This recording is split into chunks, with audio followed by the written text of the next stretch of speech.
what is going on with Facebook, Patrick? Because there's a bit of an argument in Australia. This is a big story right now. Take a look at this. Yes, it's Australia. What's happened? Facebook has banned all news to appear on their site in Australia. This is mainstream news we're talking about. And alternative as well. Okay. I mean, I have statements from alternative media outlets. We didn't have time because they just came in before the broadcast, Mike.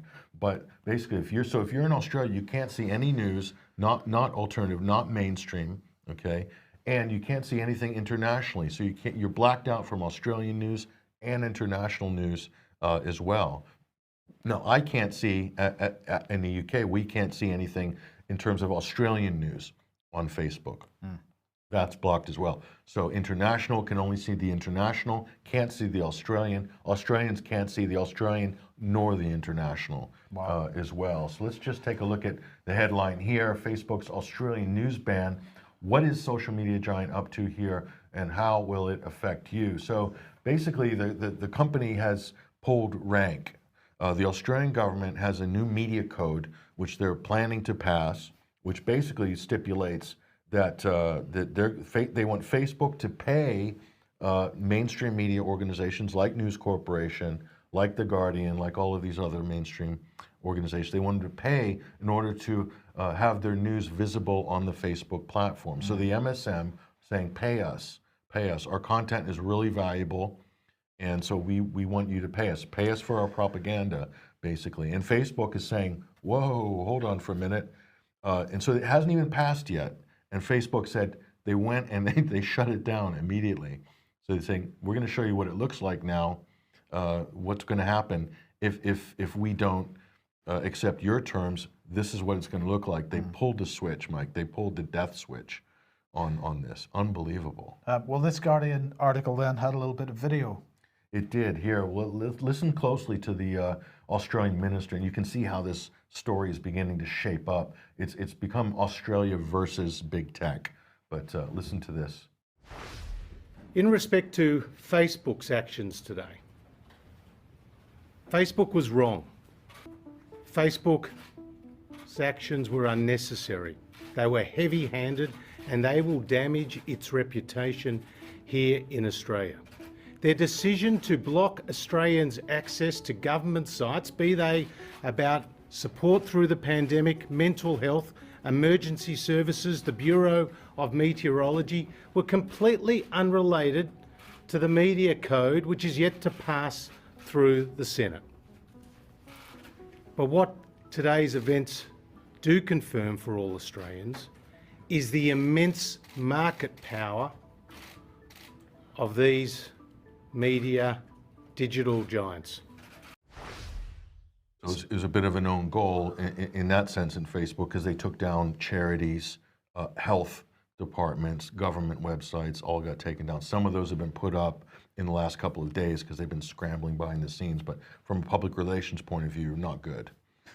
But what we're seeing is multiple levels of fight within the establishment. So we've got the government in the UK and Australia, governments all around the world, pushing this narrative, begun by the UK government, pushing this narrative that Facebook and other social media platforms have to start removing certain types of content. So they're going to be regulated in some form. So they've got that threat of regulation on one hand. And of course, that puts a pressure on their business because they've got to hire people to manage the regulation and so on. So that's one part of it. We've got the mainstream media that, although they're getting massive bungs from the government at the moment to push out so much material on the government's behalf, they want more. So they are demanding a share of the ad revenue from platforms like Facebook. And we've got Facebook themselves who want simply to keep the ad revenue for themselves. The same goes for Twitter, the same goes for Google and the rest. Now we've seen Google setting up an expansion of Google News to try to... it's called News Showcase, yes. They're calling it. Apple has done the same with their Apple News Plus. There are other platforms developing around the world which are designed to do some kind of revenue share thing. It's all efforts to try to make sure that the mainstream media is properly funded. But at the core of this is this fight over who makes the decisions about what material goes onto social media platforms, how rigorous this regulation regime is going to be, and who funds the mainstream media. And these issues are all combined and connected. In the UK, this discussion is happening over the online harms legislation. Also, if you think back to the Cairncross review about how we were going to fund the mainstream press, it's an extremely important issue, and one that we should be watching very, very carefully. And meanwhile, the alternative media is being trampled underfoot, Mike, on this. I mean, I spoke to New Dawn magazine. They're based in Australia, long-standing publication there. I think they've been going for just around 30 years. And they said they don't actually post news on their group. 55,000 likes and subscribers in total. No, 35,000, I think. 35,000 likes and subscribers. So they said they only post notifications about new issues. They pay for advertising on Facebook in order to reach more people, and they've just been shut down. So basically they're saying that's a waste of all of our advertising money that we've invested in. So no consideration whatsoever for anything below the corporate media level on this. So they really we're not visible. I don't think you're visible as well in Australia as well. So I mean, it's orchestrated by corporates, Mike, but everything else is getting crushed underneath it. But let's look at the other side of the argument here. So in terms of woke points, not looking good, Mike, not looking good here in terms of PR. But the argument that Facebook is making is they send 5.1 billion clicks to mainstream media.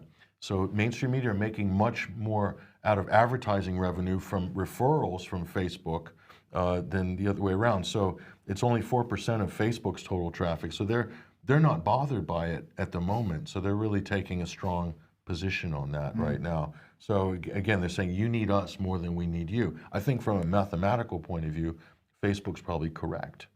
They do send tons of traffic that generates revenue from mainstream media, more than they'll get. But the mainstream media want both. They want the clicks. Oh, they want it all. Plus they want extra money from Facebook. They want to be paid for their bottom line.